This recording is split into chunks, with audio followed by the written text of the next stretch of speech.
各位觀眾大家好，歡迎收睇週一長談，我係呢集嘅主持馬思爾。咁上一集咧，你剛剛就同一位溫哥華市長候選人代表無黨派協會出戰嘅華裔候選人沈官健先生咧，就傾過關於佢一啲嘅參政嘅理念啊，同埋佢想一啲推行嘅政策㗎。而我哋今日咧就同另外一位溫哥華市嘅市長候選人咧，亦都同講下佢嘅理念啦，佢嘅心路歷程等等嘅。而我哋今日咧就邀請到咧係前聯邦新民主黨嘅國會議員 Kennedy Stewart 咧上嚟同我哋傾下偈㗎。Kennedy, welcome to Monday Forum. Thank you very much for having me. Okay, yeah. First of all, probably talk about your personal vision. Like before you were the MP of the Parliament, now you quit the federal politics. Now you want to join the city politics. What triggered you, and what's the reason why you want to do that? Right. Back in the early 90s, I was lucky to have a job. I got a job at the city of Vancouver in the planning department there. And before that, I was a musician actually, but this is a kind of a professional job that I had in the city, and I just fell in love with cities. I fell in love with Vancouver, and then I fell in love with cities. And so from that, I went to Simon Fraser, and I did a master's degree where I studied cities. And then I did well into my master's degree, and then I went and did a PhD at the London School of Economics, where I studied cities. Okay. So then I became an academic. I'm a professor at Simon Fraser University, where I study cities. I teach about cities. I teach about public administration, how to run cities. And then, so I was a professor, and then I was elected to Parliament. Jack Layton asked me in 2011 to run for him nationally, so I did. I won an election 2011 and then 2015. But when Gregor Robertson retired as mayor, he said he wasn't running again. A number of people called me to say, was I interested?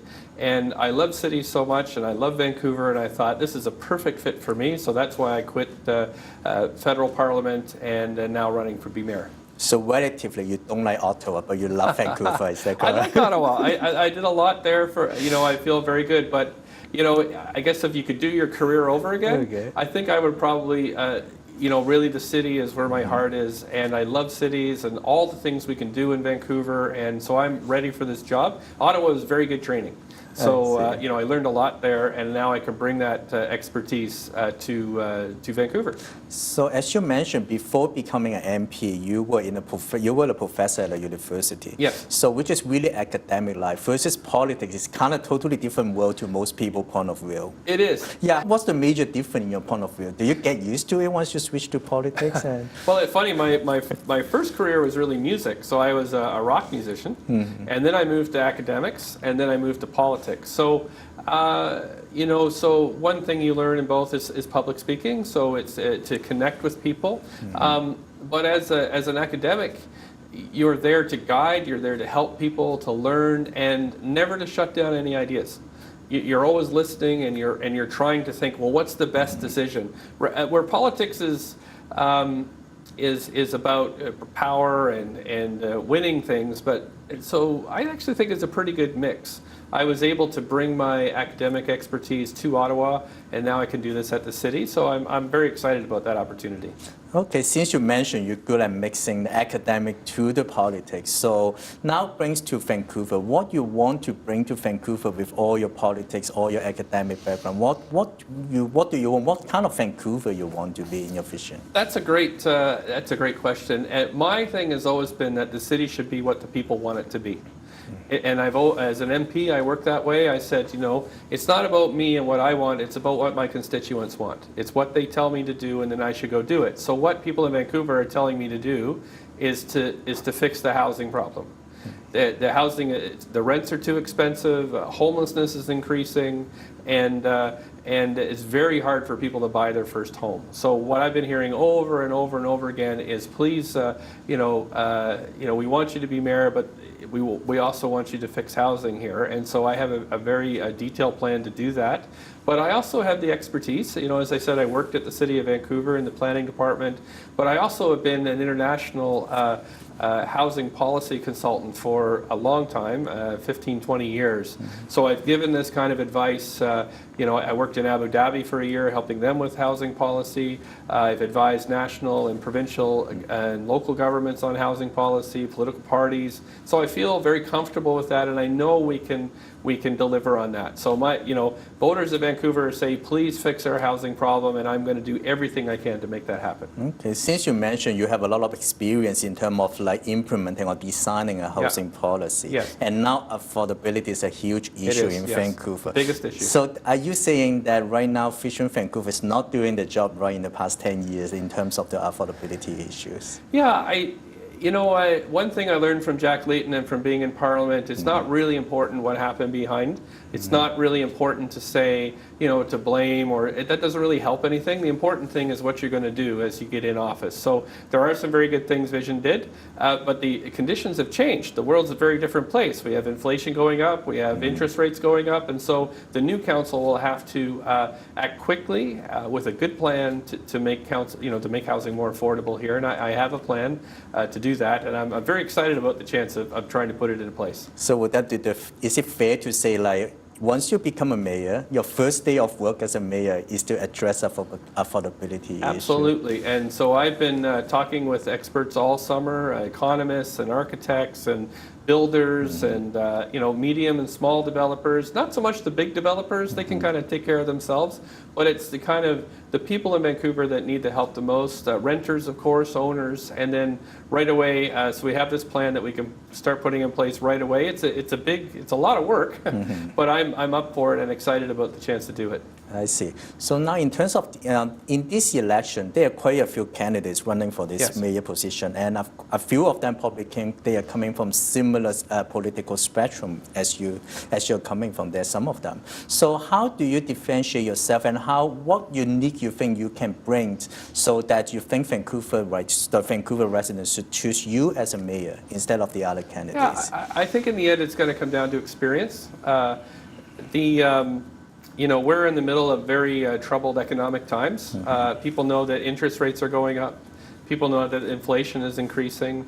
NAFTA negotiations are not going very well with the United States. So it could very well be in November we have very troubling times. And the thing is, really none of my opponents have political experience at all. But I am very good at politics, and I know politics well. So, for example, I've been in Ottawa for 7 years. I can get on a plane and go to Ottawa. I know exactly who to talk to for help. I'm very good at making noise, so I can. But I'm also very good at working with people, so I can, carrot and stick to try to get what we need in Vancouver. But I can do that on day one.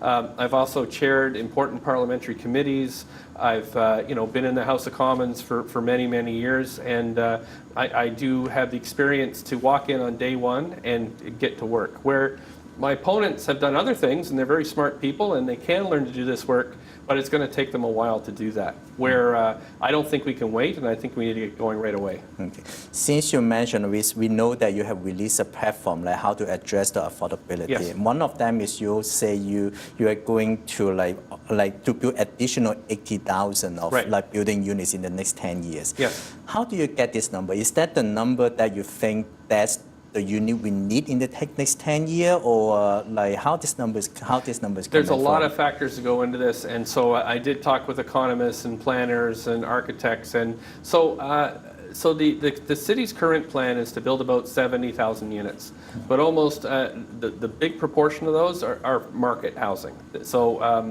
So what I did is I looked at the plan and I said, I think we can do better than this. We'll build more units, but a lot more affordable rental units. And that is the big difference in the plan between what I plan to do and what the city's doing now. 25,000 of those, 25,000 of the 85,000 units over the next 10 years would be affordable rental run by nonprofits. And they do this in Europe. What happens is, say the average rent is $2,000 for a two-bedroom apartment in Vancouver. The nonprofit organizations that run this housing, they don't need to make money. So what we can do is lower the rents. So that means that workers can live there. So, you know, the nurses and the police and the firefighters, the people that are running small business or working in small business, baristas, you know, we have housing for them because that's who can't afford to live in the city. Then these buildings still make revenue. There's still revenue that come from these buildings, so you take the revenue and then you put it into the social housing, you know, for the mentally ill people, the people with addiction problems, challenges. So they do this all over Europe, where they, you know, and it doesn't really cost the taxpayer much money because you build it on city land, and in fact, they will be profitable after they're built and operate for a little while. Okay, so you mentioned right now this current city is planning 70,000 in the next 10 years. That's right. On plus the 85,000 you Not put plus. on the plus. Not you know, plus. Okay. So 70,000 from the city, I've increased that to 85,000. And you want to change the component instead of most of them like built by the market, instead you want most of them to be built by Not like most, about 30% of the 85,000, about 30% would be built for and operated by not-for-profit. Okay. Another 30% would be market, so there'll be lots of market rental there as well. And then so 60% of all those units would be for rental. And then the rest of it would be for sale. So 35,000 units, condos, new single-family homes, duplexes, those would all be for sale as well. And so we're also going to change make some changes to the zoning so property owners have more control over their own properties. So if you want to add a basement suite or a laneway house, it'll be easier to do that. So you mentioned like you propose to use city land to build some of these housings. Yes. Like where are those city lands coming from? Yeah, well, luckily for me, the city has already identified 20 lots. So there are 20 pieces of land that the city's already identified that we can immediately get the work on. But the city can also purchase and assemble land ourselves, and then we can rezone it to make it more densified. So you know, it's a 10-year plan that I have laid out, so we can get to work immediately on the 20 lots that are available, and then as we go along, we can assemble more land. Okay, so you mentioned that it won't cost taxpayer any extra money to Right. do all these projects. That's like, right. But they have upfront costs that we need. Upfront We need, costs, we need money to build those right. housing. But how those money coming from? How do you raise those funding? Well, we do have a very large property endowment fund that the city has, and that allows us to borrow at very low or almost nothing in terms of interest. So you can start to use that capital, the equity from the land, to do the initial investment. And then once you've got it built, then you will generate revenue. So in the short term, there's a bit of upfront cost, but in the end, and it's good, because when is buying a home a bad thing? So the city is actually building a big asset base themselves, so that will help us. Our AAA credit rating and all those things would stay consistent. And in fact, the bonds markets would really like it. They like Vancouver now. International capital always wants to buy bonds that we issue, so that would continue. Okay, so when you say once all those buildings were built, so I assume the tenant, they have to pay a certain amount of rent. That's but right. would that be enough to cover all those costs and Yeah. cover all those things? Absolutely. So because the land is already owned, then that's usually the big cost for these buildings. But you could also make adjustments. So for example, one of the most expensive things when you're building a tower is the parking underneath. So if you, for example, have limited or no parking, it really reduces the costs. And then the people who move in there, then they're using transit, they're using bicycles, they're walking. And that's why this housing has to be close to work. And I give you a concrete example. So we're going to have a new St. Paul's Hospital. I'm very supportive of this. This is on Main and Terminal. It's a very brand new, Jimmy Pattison, who I've spoken with, is putting $75 million into this hospital, very, very generous, and it will be the best hospital in Canada. But when I looked at the plan, there was no housing. There was no housing for the nurses or the clerical staff or the people working at reception or orderlies. So I've asked them to think about, can we build this affordable housing around the hospital so the nurses can live there rather than being out in mission. So if there's an earthquake, then they would be there. They don't have to drive to work, they can walk. And that's an example of who this affordable housing, rental housing is for, that a nurse could work at the new hospital, he or she could live in this rental housing, and then maybe they could earn enough equity, save enough money to actually buy a property later down the road. So there are more environmental issue can consideration involved That's as true. well. Yes, and I think all cities are thinking this way. So I know there's, many spectacular cities, China especially, there's a lot of new cities, and I know the planners there are thinking about, well, how can I keep the people, work very close to where you live, and then it cuts down on driving and it cuts down on, pollution. And so I do think that's, Vancouver has a very good reputation internationally. I think we can we'll keep that reputation, and it'll be a place that other cities will come and say, oh, we should do it like that. 好啦，我哋呢一次嘅環節咧，暫時嚟到呢度，稍後翻嚟咧會再繼續同 Kenny Stewart 咧講下其他政策方面嘅理念嘅。